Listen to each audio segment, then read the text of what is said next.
Yo, what's up guys? Welcome to an Entrepreneur Vault episode, and today I'm actually about to do something a little bit different, okay? Now, in the past I've done videos where I talk about good business ideas in African market. Now, it's a little bit weird for me because when I share these ideas, I'm also going to be being competitive to myself and also allowing more competition to come into the market, but I'm also not a greedy person. That's why I do want to share these ideas, and I do hope someone else out there is able to take these ideas on and build something great. Now, personally for me, I'm still very much interested in the agriculture market sector in Africa, but of course, I'm not really fully pushing on that right now because of other different things I'm focused on. But of course, I've done some research and I also have some business ideas that I personally believe I want to share with you guys, okay? And I know it's very weird for a person to share business ideas that you also want to plan to launch later, but once again, guys, it's all about giving love back and forth, right? I know I'd rather, because here's the thing, at the end of the day, I'd rather have someone else go out there and do it greater and bigger than I could have ever done it. And if I was able to spark that, that's beyond great return of investment in many ways, because it ends up doing one common thing as entrepreneurs. If you're a true bred entrepreneur, your mission and goal is for impact in the world and the community you're trying to do, wherever you're trying to bring your product into. So someone else is doing it better than you are, you shouldn't be getting jealous or mad, but instead you should be applauding them because they're accomplishing something that you also believe in. So let's get that out of the way so that you know I'm very genuine when I'm talking about this, okay? So when it comes to the African market, I'm talking about agribusiness here. I'm going to be tackling on three different specific fronts when it comes to agriculture. So the first one, it's the growing of the crops. The second one is the actual selling of the produce. And then the third one is on the consumer end. Now, the first one is where basically a good bulk of everything is going on right now, is in we have a lot of agricultural produce. Now, before we go into the agricultural produce, of course, we're not optimizing in the best way. So, of course, there's a huge opportunity for people who are going to be able to industrialize and standardize when it comes to creating agricultural produce or crops. Because right now, if you look at in Africa, a lot of the different growing of crops is almost like scattered and around.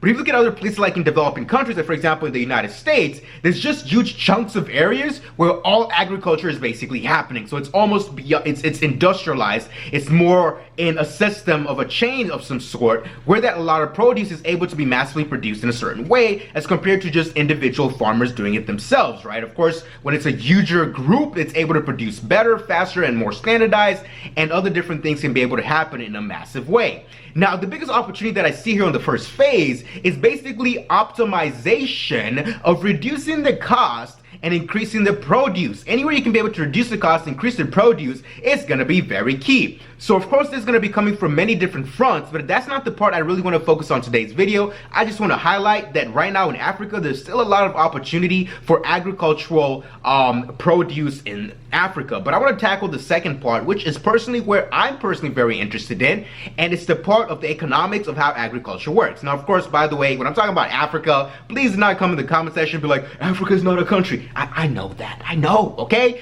But what I'm trying to do here is just kind of like generalizing it from a higher perspective. And of course, if you watch this video and you're like, hey, in my country, it's kind of like this, please do comment and share it so we can all learn together. But I'm talking from a perspective of Kenya. And then also my fellow Kenyans, when you see this video and you're like, hey, that's not how things are right now, please do not get mad. Just comment and share some feedback. I'm just going off what I know, okay? And what I know is at least a little bit of extent that can be able to create a business idea. So the first thing you're gonna be able to look at is supply and demand. Right? If you look at it in Africa, when it comes to actual produce of, agricultural produce, that's not really the biggest problem. Personally, for me, the biggest problem when it comes to agriculture in Africa is storage and, of course, how we manage supply and demand. Because at the end of the day, if you look at it, for example, like this, there's certain times in when a person, let's say, for example, let's take it from a small example, a small perspective here. When a farmer produces something, let's say tomatoes, right? They have to sell those tomatoes within a very short span. As soon as they travel a long distance, go to the town, go to the Soko to go and sell the produce, they can't bring those tomatoes back because when they bring it back, the traveling is gonna be smushing tomatoes. And when they bring it back and the person says, that tomato's all smushed up, I don't wanna buy that. Now that produce is gone to waste, right? So that's a huge problem right there. There's so much waste going on, and that ends up basically screwing up the economics when it comes to the agriculture part of business, because a farmer is not going to be scared of producing more if it means there's going to be a huge percent of that that's going to go to waste. And then this is what ends up happening on the other side of the consumers. When there's low supply, because there's going to be different seasons, what ends up happening, we have a shortage. And that's why certain times in the different African countries, like for example in Kenya, there's a time where there was a shortage of maize. And that's something that we're known to have. And there was a shortage because there was not enough supply for the demand that was there. But there was a time where there was a surplus, but we didn't really know how to store that surplus. So if you look at in the United States and developing countries, they usually grow, store, and they make sure the prices maintain basically the same in the market. And then also the United States government also comes in to make sure that those farmers are always going to have bidders to buy that. And then also different companies trade those commodities to be able to make sure prices maintain the same, so the consumer can be able to what? Always get about the same prices. And then also it prevents things like shortage of food in a country. And third, the farmer is also going to be having a more consistent stream of income. You get what I'm trying to say here? Just that whole breakdown right there in our second part here, we just identified 3 different ends of a business idea. There's storage. There's people who are going to be able to manage the prices in the market, the supply and the demand. People who are trading commodities of this supply that's coming in. And of course, the third is being able to find a way to get your consumers at a consistent price where they'll be willing to come back and buy from you over and over again. Now that is a huge deal right there. So personally for me, when it comes to the African market, I'm looking at that center part, which is storage. Because once you find a way to store that produce, you can be able to even create storage hubs for small areas where farmers come and pay a rental space and they're able to store their food and it's able to be packaged in a great way. Or even you can better be like, hey, we'll transport your food to the Soko, to the market, and we're going to make sure it doesn't get all smashed up and stuff like that. So you make sure that it's going to hold its value. Those are different business ideas. I can rant all day when it comes to that whole problem right there. Because you have to remember, when you go into this sector, you have to find a way when you're charging those farmers or businesses, whatever it might be, or when you're creating those storage centers, you always have to remember you have to give that person back at least 5 times more of the value so they can be willing to use that service over and over again. And then also please do think long term. Do not think selfishly that I need to hike up the prices. Don't be that type of person. Remember, if you provide fair pricing and you do good service to the market, your business will be able to grow and you'll be able to generate way more revenue than you being greedy. Okay? So that part of storage right there, I personally believe it's a huge problem that we face in Africa, and I believe it's a problem that we have to solve first before we even solve the produce part, right? That's all I always tell people, like, our problem is storage more than anything else, because if we, let's say just look at it for example, if a person was like, man, we are having drought, okay, and we're like, we need water. Okay, what's the first thing you're gonna think about? Storage. Because if you get a lot of water and it's just raining and you can only store it in so much and only use it for so much, what happens when it comes to the dry seasons? Now you're running out of water again, even though you have enough water to supply you for the entire year. I hope that analogy was able to kind of like summarize why this part is a big deal. Okay, now the third part is the consumer side. Now this is the part which I'm also very much excited about, right? Because if you think about it, in Africa, we have a lot of different unique agricultural produce.